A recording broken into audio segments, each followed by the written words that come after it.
అమృత్సర్ చండీగఢ్కు 217 కిలోమీటర్లు దూరంలో నార్త్ వెస్ట్లో ఈ చండీగఢ్ ఉన్నది. 1577 సంవత్సరంలో 4వ సిక్కు గురువు రామదాస్ చే అమృత్సర్ నిర్మించబడినది. దీనిని నిర్మించుటకు మొఘలాయి చక్రవర్తి అక్బర్ నగరం నడిబొడ్డున స్థలం సమకూర్చి నిర్మించినదే ఈ గోల్డెన్ టెంపుల్. కమ్యూనిటీ యొక్క ఈ టెంపుల్ ఎన్నో వరుసలతో ఉండి 18 గేట్లతో ఉంటుంది. 1984లో గోల్డెన్ టెంపుల్ చాలా పాడుబడినది. ఆర్మీ సహకరించకపోవటము వలన ఇది జరిగినది. ఇప్పుడు ఇది జాగ్రత్తగా బాగు చేయబడి మరలా పూర్వపు స్థితికి తీసుకురాబడినది. ఆలయం యొక్క బలవర్ధకమైన ద్వారం వద్ద తీవ్రంగా సైన్యాన్ని బయటికి తీసుకురావడానికి ధైర్యం చేస్తున్నాం. వారు మాతృభూమితో విడిపోవాలని డిమాండ్ చేస్తున్నారు. ఇప్పుడు మరమ్మతులు చేయబడి దాని అసలు భంగిమకు జాగ్రత్తగా అలంకరించబడింది. ఆలయ సముదాయం ఒక చిన్న నగరం మరియు ప్రధాన ద్వారం దాని ఉత్తరం ద్వారం ద్వారా ఉంది.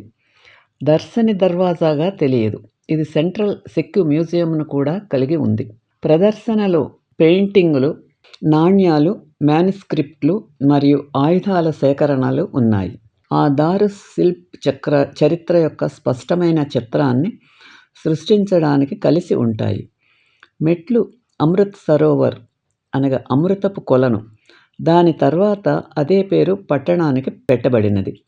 చుట్టూ ఉన్న పరిశ్రమ పాలరాయి మార్గం మరియు ప్రధాన ఆలయం బంగారు గోపురం, లారీ మందిర్, దేవుని ఆలయం ఆంక్షమాను వరుసలో అనేక పవిత్ర మరియు చారిత్రక ప్రదేశాలు ఉన్నాయి. వాటిలో దుఖ్ అంజనీ బేర్ అనే పిలువబడే చెట్లు వైన్ అనారోగ్య వ్యాధులకు మిరాక్యులస్ శక్తులను కలిగి ఉందని చెబుతారు మరియు 68 పవిత్రమైన వాటిని ప్రదర్శించే తిరత్తు. నందు యాత్రికుల పుణ్యక్షేత్రాలు సిక్కు మతం క్రమం యొక్క కేంద్రమైన అకల్ తఖ్త్పై పరిక్రమ కొనసాగుతుంది. దీని బోధన 1589లో ప్రారంభమైంది మరియు 1601లో 6వ గురువు గురు గోవింద్ సింగ్కు సమాచాన్ని రాజకీయ సంస్థగా మార్చడం ప్రారంభించినప్పుడు పూర్తయింది. పై అంతస్తులు మహారాజా రంజిత్ సింగ్ చే రోజువారీ కార్యక్రమాలు. రోజువారీ భోజనంలో భాగంగా సిక్కుల పవిత్ర గ్రంథం అకల్ తఖ్త్ వారి గ్రంథమును తెల్లవారుజామున హరిమందిరానికి తీసుకువెళ్తారు. ప్రధాన పూజారి దానిని ఆ రోజు కార్యక్రమాలు చూడటానికి తెరుస్తాడు. ఆ రోజు సందేశం తెల్లవారుజాము నుండి రాత్రి వరకు ఆలయం ట్రస్ట్ యొక్క పవిత్ర గ్రంథం నుండి పద్యాలు పాడటానికి నియమించబడిన సంగీతకారుల సంగీతంతో ప్రతిధ్వనిస్తుంది. సిక్కులు కాని వారితో సహా హరిమందిరంలో ప్రవేశించే ప్రతి సందర్శకుడికి తీపి ప్రసాదం, డోలీ నైవేద్యం ఇవ్వబడుతుంది మరియు గురుకా లంగర్ వద్ద భోజనం లేకుండా ఏ సందర్శన కూడా పూర్తి కాదని భావిస్తారు. ఇది సందర్శకులందరికీ దాల్, రోట్, కాయధాన్యాల కూర మరియు రొట్టె ఒక సాధారణ భోజనం అందించే ఉచిత వంటగది. స్వచ్ఛంద సేవకులు నిర్వహించే ఈ వంటగది రోజుకు 10,000 మందికి ఆహారం ఇవ్వగలదు. ఒకేసారి 3,000 మంది కూర్చోగల దాని విశాలమైన హాలు సిక్కు గురువులు సృష్టించడానికి చేసిన కుల రహిత సమానత్వ సమాజానికి చిహ్నంగా పనిచేస్తుంది. కరసేవ ఒక లక్ష్యం కోసం స్వచ్ఛంద శ్రమ అనే భావన సిక్కు క్రమంలో ఒక ముఖ్యమైన భాగం.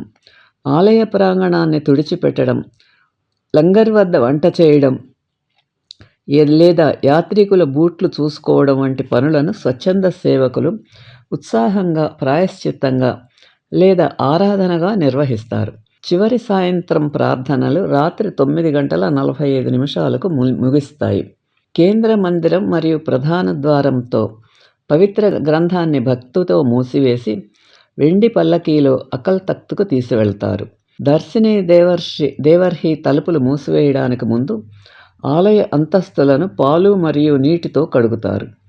ఆలయ సముదాయం వెలుపల మరికొన్ని మందిరాలు కనిపిస్తాయి. వీటిలో గురు హరగోవింద్ సింగ్కు అంకితం చేయబడిన ఒక మందిరం, అలాగే అమరవీరుడి కుమారుడు అటల్ రాయ్ ఉన్న ప్రదేశాన్ని సూచించే 9 అంతస్తుల బాబా అటల్ టవర్ ఉన్నాయి. దుర్గకు అంకితం చేయబడిన 16వ శతాబ్దపు దుర్గియానా ఆలయం స్వర్ణ దేవాలయానికి ఈశాన్యంగా 2 కిలోమీటర్ల దూరంలో ఉంది. వాలాబాగ్ హర్గోబింద్ మరణం.